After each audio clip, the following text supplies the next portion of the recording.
এসব কে করলো শুনি? জানি না স্যার, কিন্তু আমাদের সাবমেরিনটা একটু ক্ষতিগ্রস্ত হয়েছে।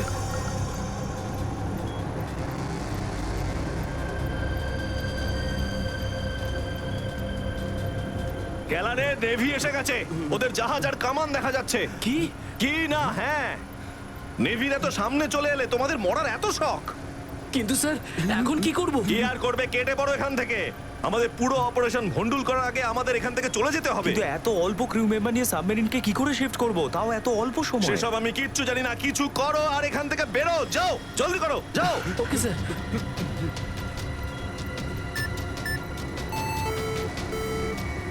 ডেকের উপর আমাদের আরো লোক দরকার।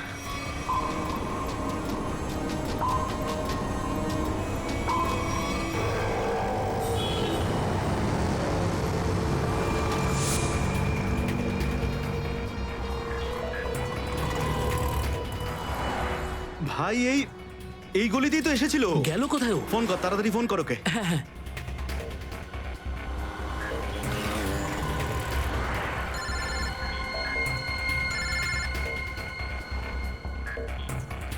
কেটে দিচ্ছে। হ্যাঁ, ফোন কেটে দিচ্ছে। আরেকবার চেষ্টা কর, আরেকবার ফোন কর। একে তো কি হয়েছে টনি? বন্ধ বলছে। ওই দেখ টনি। ওই যে ধর ওকে। দাঁড়া দাঁড়া দাঁড়া দাঁড়া। হ্যাঁ, হ্যাঁ, চল, গাড়িতে চল, চল চল।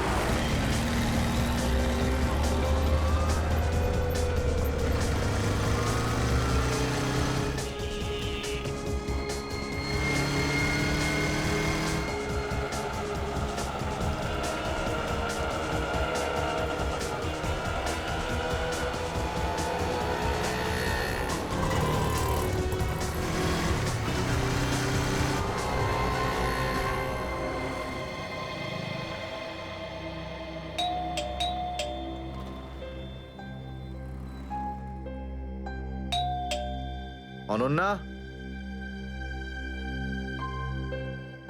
লাইট তো জ্বলছে, তার মানে অনন্যা বাড়িতেই রয়েছে, কিন্তু দরজাটা খুলছে না কেন? অনন্যা, অনন্যা,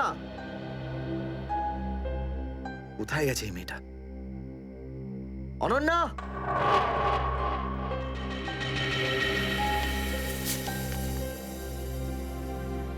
আমি আজকে কিছু জানতে পেরেছি। আমি তোকে আর বিরক্ত করতে চাই না। তুই অনেক কিছু করেছিস আমার জন্য, এতদিন আমার দায়িত্ব নিয়েছিস। এবার আমি চলে যাচ্ছি, তুই নিজের খেয়াল রাখিস। অনন্যা,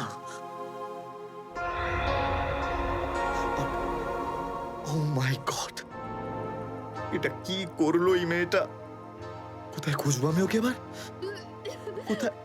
অনন্যা, অনন্যা, অনন্যা, আমার বোন অনন্যা। হ্যালো, আগে হ্যাঁ, আপনার 9টার সময় অ্যাপয়েন্টমেন্ট কনফার্ম আছে। আপনি প্লিজ পেশেন্টকে নিয়ে চলে আসুন। হ্যাঁ ম্যাডাম, ম্যাডাম, আমার বোনের অবস্থা খুব খারাপ, ওকে এক্ষুনি ডক্টর দেখাতে হবে। এই ফর্মটা ফিল আপ করুন।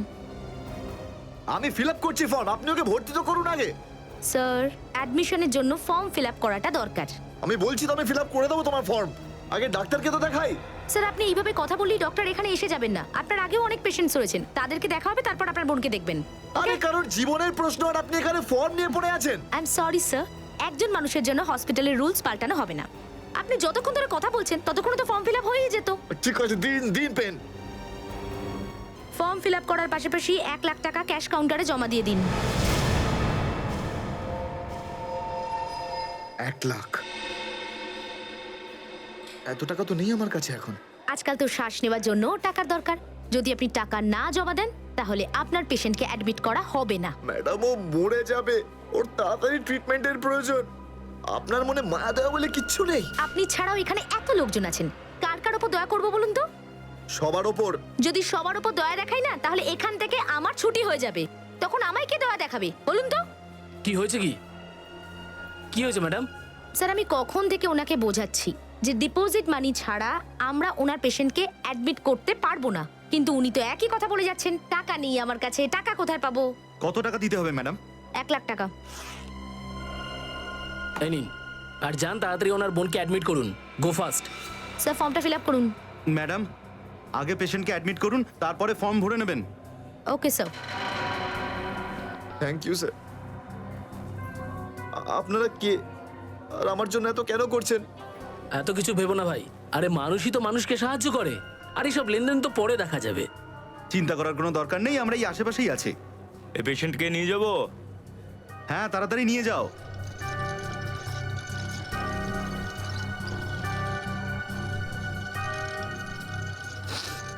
আমি আসছি এক্ষুনি। হ্যাঁ, যাও।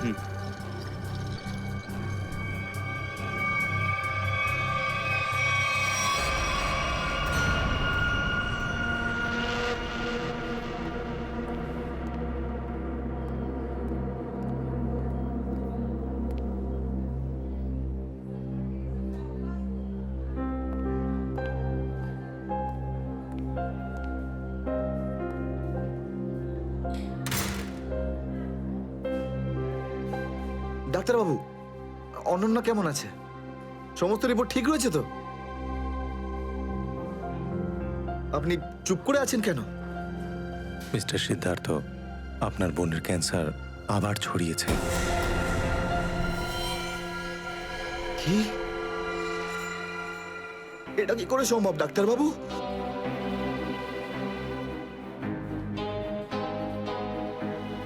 এটা কি করে হতে? সিদ্ধার্থ, এরকমটাই হয়েছে। কিন্তু অনন্যা তো ঠিকই ছিল, তাই না?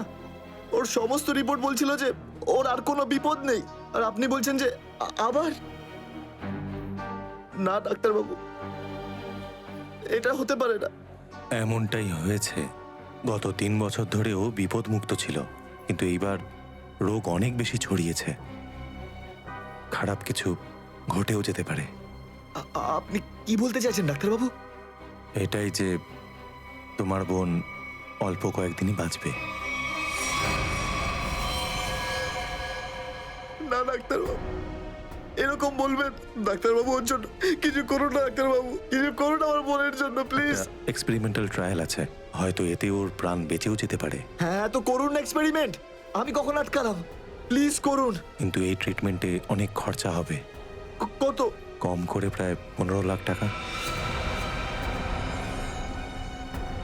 15 লাখ?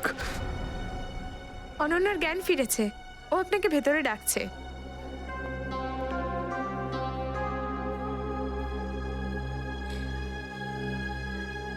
আপনি অনন্যার চিকিৎসার ব্যবস্থা করুন। আমি টাকা পয়সার ব্যবস্থা করবই, by hook or by crook, কিন্তু আপনি প্লিজ ওর চিকিৎসা করুন।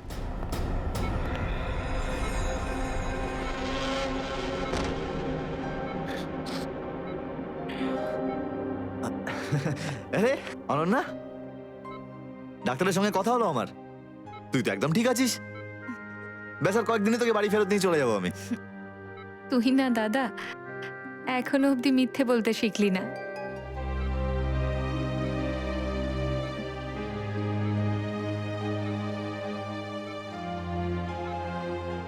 আমরা আগের বার ক্যান্সারকে হারিয়েছিলাম, আর এবারেও ক্যান্সার হারবে আমাদের থেকে। তুই তুই বাঁচবি অনন্যা। দাদা, যদি আমার ভাগ্যে বাঁচা থাকতো না, তাহলে 2 বার ক্যান্সার হতো না আমার। দাদা, আমার কথাটা শোন। তুই নিজের সমস্ত সুখ আমার জন্য এভাবে ত্যাগ করিস না দাদা। তুই আমায় ভুলে যা দাদা। এবারে নিজে ভালোভাবে বাঁচ। আমার সব খুশি তো তুই, অনন্যা। তুই, তোকে যে কোনো ভাবে আমি বাঁচিয়ে ফিরবই। তুই মনের জোর হারাবি না কিন্তু। তুই এত ভালো কেন রে দাদা? কেন এত ভালো? যদি আরো কিছু বছর তোর সাথে বাঁচতে পারতাম আমি। আমার ভাগ্যটাই খারাপ। দাদা, তুই আমার জন্য কত কিছু করেছিস। সব সময় তুই আমার কথাই ভেবেছিস। তাই তো নিজের সব টাকা আমার উপর খরচা করে ফেলেছিস। নিজের চাকরিটার পর্যন্ত বেহাল অবস্থা করেছিস। এখন কি নিজের প্রাণ দিয়ে তুই আমায় বাঁচাবি?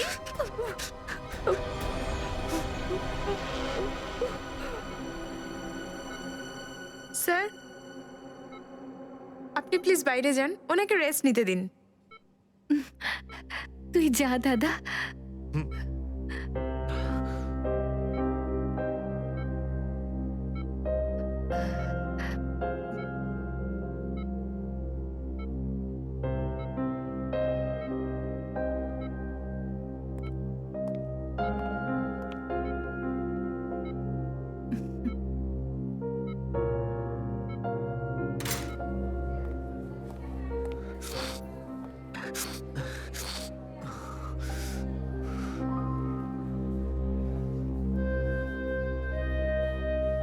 কোথা থেকে আনবো এত টাকা? কে দেবে আমাকে? আর দেবেই বা কেন? অত চিন্তা করো না। চিন্তা করে নয়, বরং কখনো চেয়ে মনের ইচ্ছে পূরণ হয়। বুঝলে সিদ্ধার্থ? আপনি কে? অবস্থার প্রয়োজন মানুষকে সবকিছু জানিয়ে দেয়। তোমার প্রবলেমটা আমি জানি, আর তার সলিউশনও আছে আমার কাছে। মানেটা কি? তোমার বোনের চিকিৎসার জন্য এখানে টাকা জমা হয়ে যাবে, সে ব্যবস্থা আমি করে দিয়েছি। তুমি অত চিন্তা করো না। এইসব কেন করছেন আপনারা আমার জন্য? আমি তোমাকে কোনো উপকার করছি না, বরং তুমিও আমার জন্য কিছু একটা করতে চলেছ। ওহো, সেই জন্যই আপনারা আমাকে বারবার ফোন করছেন। হ্যাঁ, ঠিক চিনতে পেরেছ। কিছুক্ষণ আগে আমার লোকেরাই তোমাকে 1 লক্ষ টাকা দিয়ে সাহায্য করেছে। আচ্ছা, কি করতে হবে আমাকে? সময় হলে আমিই তোমাকে জানিয়ে দেব। আগে তুমি তোমার বোনের ভালো করে চিকিৎসা করাও, তাড়াতাড়ি ওর ট্রিটমেন্ট শুরু করো। আর হ্যাঁ, তারপরে তারপরে এই ঠিকানায় আমার সঙ্গে দেখা করো।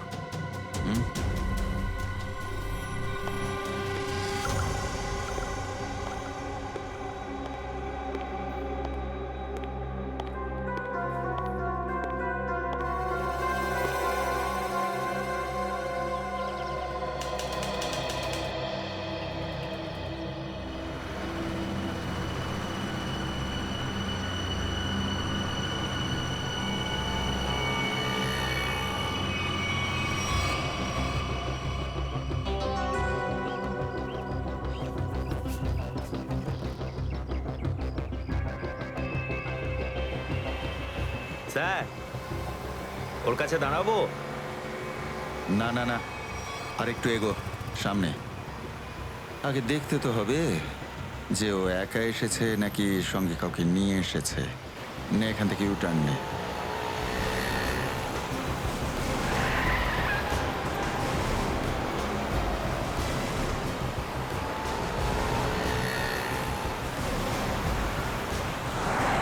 মনে হচ্ছে সঙ্গে আর কেউ নেই।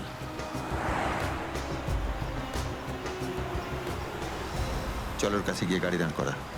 হ্যাঁ,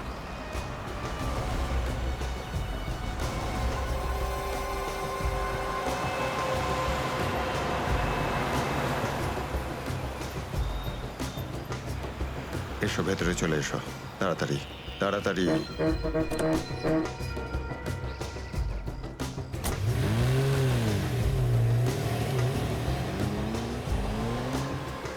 আমায় কোথায় নিয়ে যাচ্ছেন? প্রশ্ন নয়, একদম চুপচাপ বসে থাকো।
চলো বরাবর, তাড়াতাড়ি চলো, হাত লাগাও, তাড়াতাড়ি কাজ করো। দে, জলদি জলদি। এইটুকু কম কাজ করতে কি সারা রাত লাগাবি নাকি? চল আফসার, তাড়াতাড়ি। আরে তাড়াতাড়ি কর। চলো ফটাফট তাড়াতাড়ি। কর। আরে চল চল চল, বের করো। তাড়াতাড়ি কর। আরে তাড়াতাড়ি। আরে পাগল, কি করলি তুই? সরি স্যার, হাত থেকে ফসকে গেছে স্যার, ওই তাড়াতাড়ি করছিলাম তাই। তোর এই গাধামোর জন্য আমার কোটি টাকার মাল জলে চলে গেল। আরে এই কেলারে, স্যার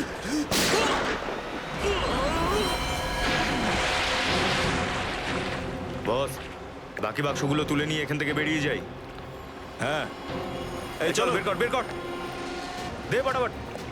হ্যাঁ চলো চলো তাড়াতাড়ি। হ্যাঁ এই দুটো লাশই সমুদ্রের মধ্যে কম করে 12 ঘন্টা ডুবেছিল। হ্যাঁ সালুকে, হ্যাঁ কোস্টগার্ডরাই এদের দুজনকে পেয়েছে। ওরাই এই দুটো লাশ উদ্ধার করে আর আমাদের হাতে তুলে দেয়। ভাই, এই দুজনকে পয়েন্ট ব্ল্যাঙ্ক রেঞ্জ থেকে গুলি করা হয়েছে। এর ক্ষতটা দেখো বস, এ দেখো। দুজনের ক্ষতই এই কথা বলছে। হ্যাঁ, আরও একটা ব্যাপার স্যার, বেশ কিছুদিন ধরে এরা ঠিকমতো খাবার দাবারও পায়নি। এদের বডিজ দেখে লাগছে যে খুব অল্প সময়ের মধ্যেই এদের ওজন তাড়াতাড়ি হ্রাস পেয়েছে। বস, ওদের বন্দি করে রাখা হয়েছিল। এ দেখো, এটা দড়ির দাগ। এদেরকে বেঁধে রাখা হয়েছিল দুজনকেই সমুদ্রের মধ্যে। সমুদ্রের গভীরে কোথায় কোথায় লুকিয়ে রেখেছিল এদেরকে? তারপরে মেরে ফেলেও দিয়েছে। কি কি চাইছিল খুনি? হ্যাঁ সচিন, আচ্ছা ঠিক আছে, বলো সচিন, কি জানতে পেরেছো? স্যার, এরা দুজন সমুদ্রের পাশের গ্রামটাতে থাকে স্যার। আর ওরা কাল রাতে কিছু এমন দেখেছে যেটা বলতে চায়। আচ্ছা, তাহলে বলো, কি দেখেছো তোমরা? স্যার, কালকে রাতে আমরা মাছ ধরার জন্য সমুদ্রের অনেক গভীরে যাই। আমাদের নৌকার ইঞ্জিনটা খারাপ হয়ে যাওয়াতে আমাদের ফিরতে অনেক সময় লেগে যায়। স্যার, যখন আমরা ফিরে আসছিলাম তখন কিছুটা দূরে আমরা একটা বোটের আওয়াজ শুনতে পাই, আর তাতে বসে কিছু লোক কারোর জন্য অপেক্ষা করছিল। আচ্ছা, কারা সেই লোক? স্যার জানি না, অনেক অন্ধকার হয়ে গেছিল। হ্যাঁ স্যার, তখন সমুদ্রের মাঝখান থেকে জোরে জোরে ইঞ্জিনের শব্দ পাচ্ছিলাম। জলের ঢেউ একেবারে উথাল পাথাল করছিল। আর তারপরে সমুদ্রের মাঝখান থেকে কোনো জিনিস ওপরে চলে আসে। সমুদ্রের ভেতর থেকে কোনো জিনিস ওপরে চলে আসে? কি? একটা বড় বাসনের মতন জিনিস হবে।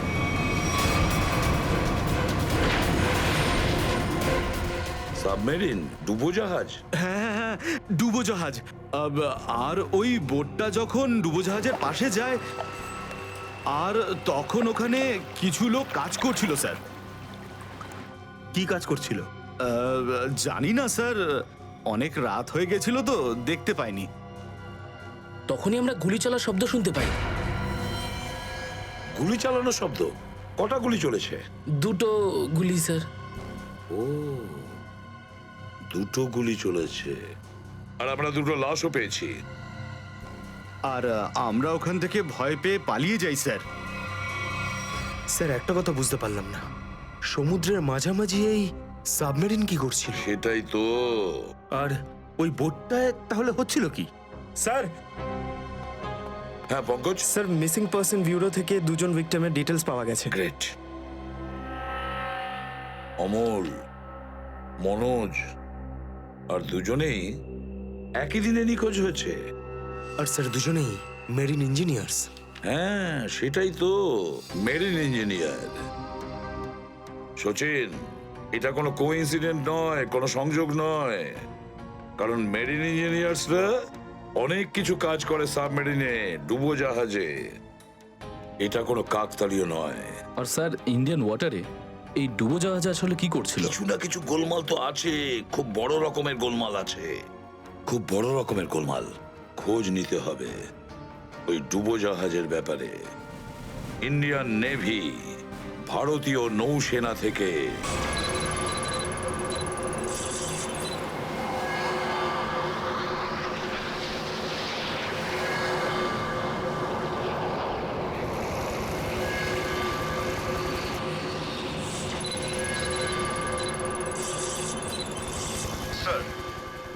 100 কিলোমিটারের রেডিয়াসে কোনো সাবমেরিন নেই।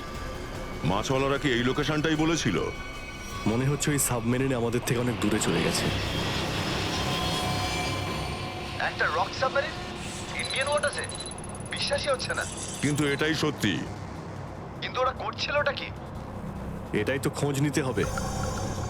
স্যার, ইনি মনোজের ওয়াইফ। ইনি অমলের বাবা, আর এই হচ্ছে তানিয়া স্যার, সিদ্ধার্থর বোন। এরা বলছেন যে সিদ্ধার্থ মেরিন ইঞ্জিনিয়ার ছিল, আপাতত নিখোঁজ। আচ্ছা, তোমার ভাই কবে থেকে নিখোঁজ? স্যার, কাল থেকে নিখোঁজ। তখন আমি হসপিটালে অ্যাডমিট ছিলাম। হসপিটালে? কেন, কি হয়েছিল তোমার? স্যার, অ্যাকচুয়ালি আমার আবার ক্যান্সার হয়ে গিয়েছিল। ছিল? ক্যান্সার হয়েছিল দ্বিতীয়বারে? স্যার, ডক্টর বলছিলেন আমার ক্যান্সার আবার অ্যাগ্রিভেট হয়ে গেছে, কিন্তু আজ সকালে টেস্ট করে জানা গেল আমার ক্যান্সার নয়, আমি একদম সুস্থ। কি? ক্যান্সার উধাও হয়ে গেল? হ্যাঁ স্যার, আর এই খবরটা দেওয়ার জন্যই দাদাকে ফোন করেছিলাম, কিন্তু ওর ফোন নট রিচেবল আসছিল। আমি ভেবেছিলাম হয়তো বাড়িতে আছে, তাই আমি তাড়াতাড়ি বাড়িতে চলে এলাম। সব রুমে খুঁজলাম স্যার, কিন্তু কোথাও আমার দাদা নেই। ভাবলাম হয়তো আশেপাশে কারোর বাড়ি গেছে। সব জায়গায় খোঁজ করলাম, কেউ কিচ্ছু বলতে পারলো না ওর ব্যাপারে। আপনি নিজেকে সামলান, খুব তাড়াতাড়ি আপনি দাদাকে পেয়ে যাবেন। আচ্ছা, মনোজ আর অমল কিভাবে নিখোঁজ হলো? স্যার, অমলের সেই সময় চাকরি ছিল না। গত মাসের 7 তারিখে ও বলল যে ও নাকি একটা চাকরি পেয়েছে, আর 3 দিন পর যখন ও ইন্টারভিউর জন্য গেল তো ফিরে আসলো না আর। কোন কোম্পানিতে জব পেয়েছিল? স্যার, সেটা তো জানি না, কিন্তু অমল বলেছিল যে কোনো রিক্রুটিং এজেন্সি আছে, তাদের সোর্সেই এই কাজটা পেয়েছে, আর ইন্টারভিউ সমস্ত ব্যাপারটা জানা যাবে। স্যার, স্যার, মনোজ আমাকে এটাই বলেছিল যে কোনো একটা রিক্রুটমেন্ট এজেন্সি আছে যারা জবের এগ্রিমেন্ট করেছে। বেনামি রিক্রুটমেন্ট এজেন্সি লোকেদের চাকরির লোভ দেখিয়ে মেরিন ইঞ্জিনিয়ারদের কিডন্যাপ করছে এরা। মেরিন ইঞ্জিনিয়ারদের দেখুন, আপনাদের সঙ্গে যা কিছু হয়েছে সেজন্য আমরা খুবই দুঃখিত। আমাদের চেষ্টার কোনো ত্রুটি রাখছি না ওই অপরাধীদের ধরার জন্য। আপনারা নিজেদের বাড়িতে চলে যান, কেমন? পুরবি, এনাদের ছেড়ে দিয়ে এসো। যান। চলুন।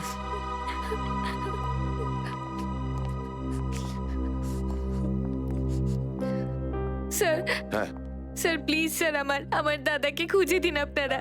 ও ছাড়া আমার আর কেউ নেই স্যার, আমার আর কেউ নেই। দেখো মা, চিন্তা করুন না, তোমার ভাইকে আমরা খুঁজে দেবো, আমরা কথা দিচ্ছি। যাও স্যার, পারবেন তো আপনারা? আসুন। Thank you sir.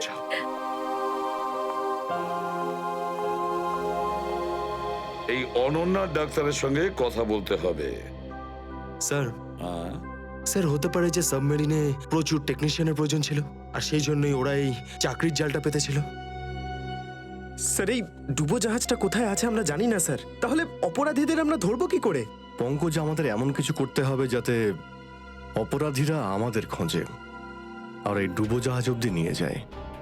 কিন্তু অপরাধীরা আমাদের খুঁজবে কেন? খুঁজবে কেন? খুঁজবে না? ওদের তো 2জন ইঞ্জিনিয়ার মারা গেছে, আর ওদেরকে রিপ্লেস করার জন্য এদের নতুন ইঞ্জিনিয়ার তো লাগবেই। আর এই জন্য আমরা অনেক ভেবে চিন্তে প্ল্যান তৈরি করব। ভেবে চিন্তে প্ল্যান তৈরি করব।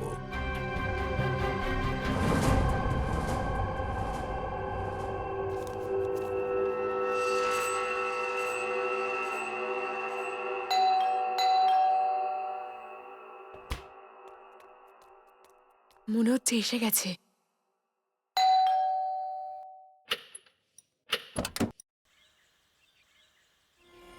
আসুন আসুন, আপনার জন্যই অপেক্ষা করছিলেন, অনেকক্ষণ ধরে বসে আছেন।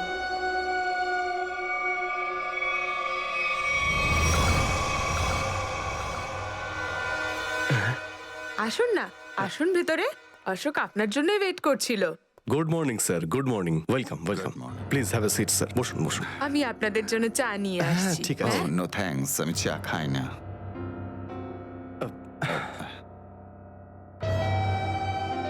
স্যার প্লিজ আমার ভাইকে চাকরিটা দিন না, প্লিজ স্যার।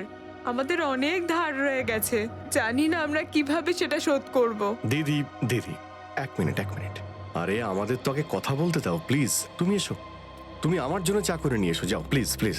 জানি না তুই কবে চাকরি পাবি, আমার তো খুব চিন্তা হয়। সরি স্যার, ওই আমার দিদি আসলে একটু আমার চাকরি নিয়ে খুব টেনশনে আছে আর কি। ওনার একটু আসলে টাকা নিয়ে ওনার একটু নিশ্চয়ই বুঝতে পেরেছেন।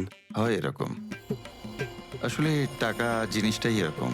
তাহলে স্যার আমার এই চাকরিটা পাকা ধরে নেব স্যার?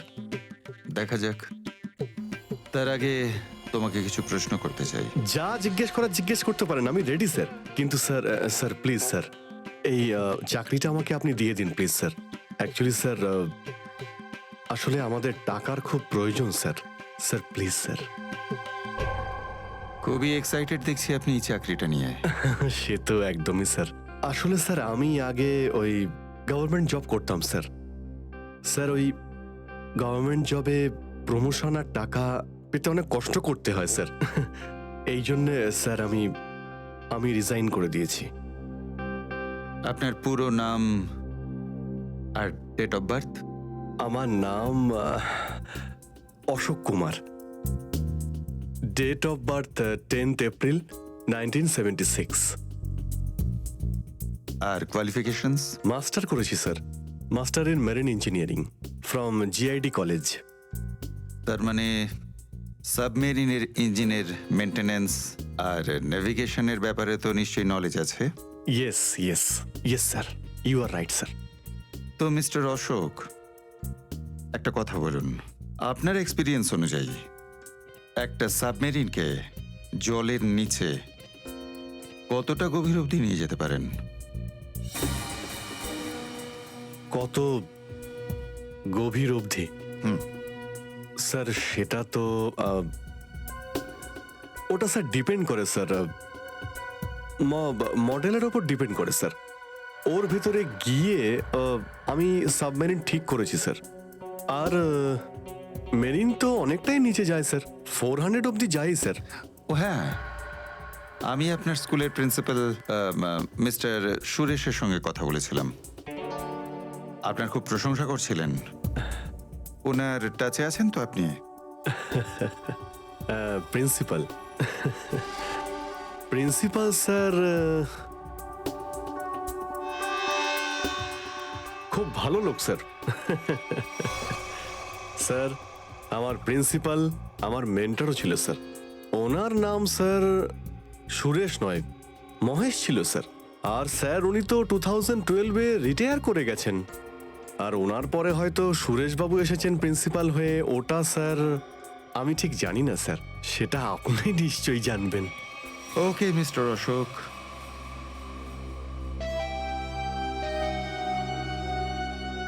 আপনার চাকরিটা পাকা। Thank you sir, thank you very much. আপনার ফ্যামিলির ফাইন্যান্সিয়াল প্রবলেমটা অবশ্যই আমরা দেখব। আপাতত এই চাকরিটা 6 মাসের জন্য। ওকে ওকে ওকে। এখানকার রুলস অ্যান্ড রেগুলেশনস আপনি জয়েন করার পর জানতে পারবেন। Of course sir, thank you sir. আর হ্যাঁ, দুপুরে ঠিক 2টোর সময় এই ঠিকানায় আমার সঙ্গে দেখা করবেন। Sure sir, thank you.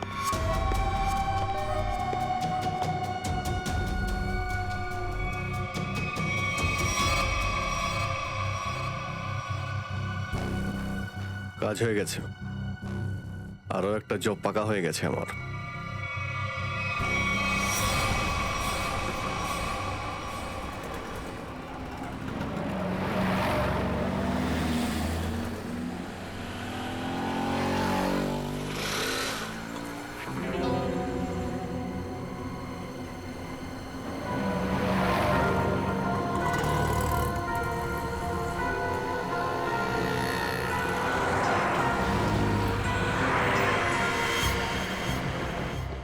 আচ্ছা, খেলা খেলছে আমার সঙ্গে।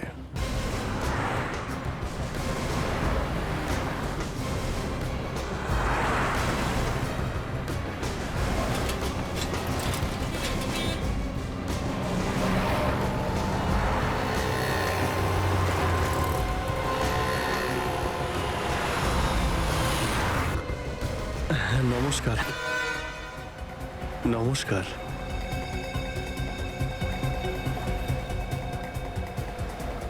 কি ব্যাপার, আপনারা কিছু বলছেন না যে?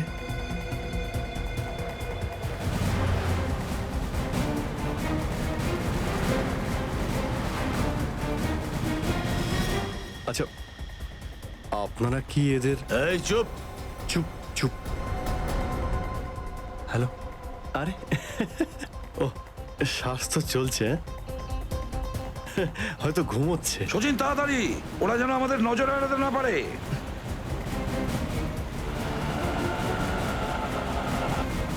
আরে স্যার, আপনি চোখ খুলে কেন ঘুমোচ্ছেন? খুব স্ট্রেস পড়ে চোখের উপরে। আমি এক্ষুনি বন্ধ করে দিচ্ছি। এখন তোরও ঘুমানোর সময় চলে এসেছে। আরে কিন্তু আমি রাতে ঘুমোই, দিনের বেলা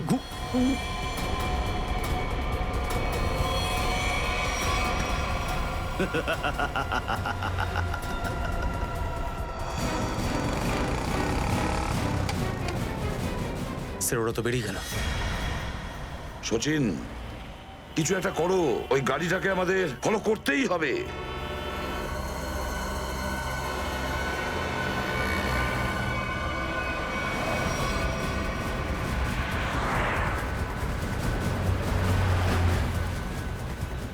গাড়িটা কোথাও দেখতে পাচ্ছি না। সচিন দেখো একটু, দেখো তোমার রাইটে কিছু দেখা যাচ্ছে কিনা। স্যার ওই যে গাড়িটা। ইয়েস, কিন্তু ওরা রাইট সাইডে যাচ্ছে কেন? হ্যাঁ স্যার, এরা ঘুরে গেল কেন? ওদের তো সোজা যাওয়া উচিত ছিল, সমুদ্র তো সামনে। নিখিল, অভিজিৎকে ট্র্যাপ করো ওই জিপিএস এ।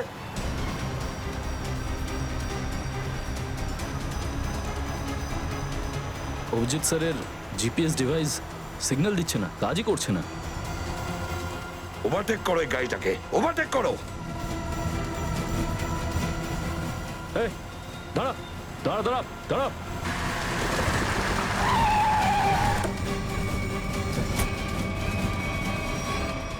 বাঁকড়া সবাই কোথায়?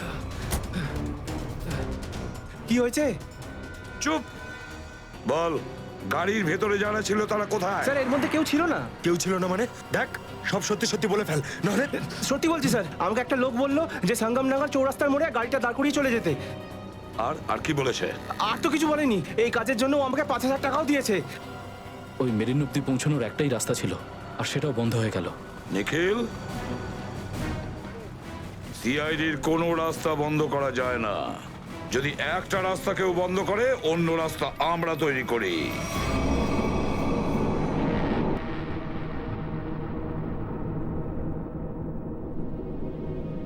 দুজন ইঞ্জিনিয়ার ছিল, আর দুজনকেই একসঙ্গে গুলি করে মারে। কে বলতে পারে? যে কোনো দিন আমাদের নাম্বারে চলে আসতে পারে। হ্যাঁ, আমাদেরও একদিন আসবে সমুদ্রের মাঝে আমরা ডুবে যাব, কিন্তু আমাদের ব্যাপারে কেউ কিচ্ছু জানতে পারবে না। ঠিক বলেছ, কিন্তু মৃত্যুর আগে একবার বেঁচে ওঠার চেষ্টা তো করতেই হবে না?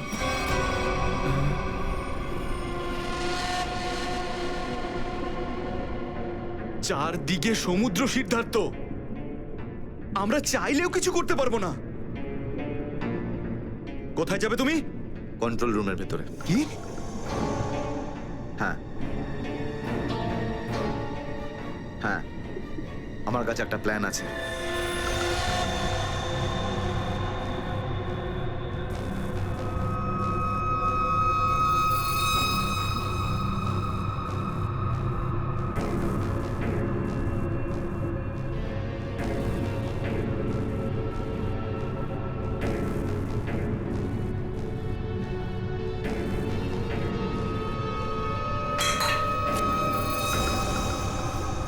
কেউ ওখানে?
এখানে কি করছিস?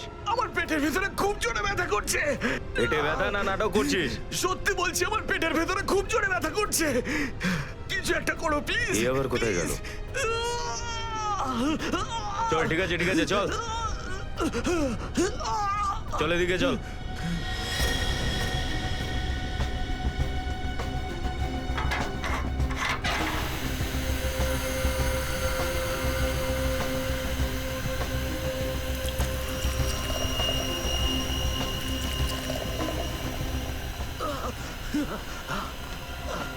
এখানে ওষুধপত্র আছে, খেয়ে নে। কিন্তু এখানে পেট ব্যথার ওষুধ কোনটা? আরে আমি ডাক্তার নাকি? যা খাবার খা, তারপর ঘরে চলে যা। কিন্তু আমি কি করে জানবো যে এখানে পেট ব্যথার ওষুধ কোনটা? আরে শুনুন, শুনুন না।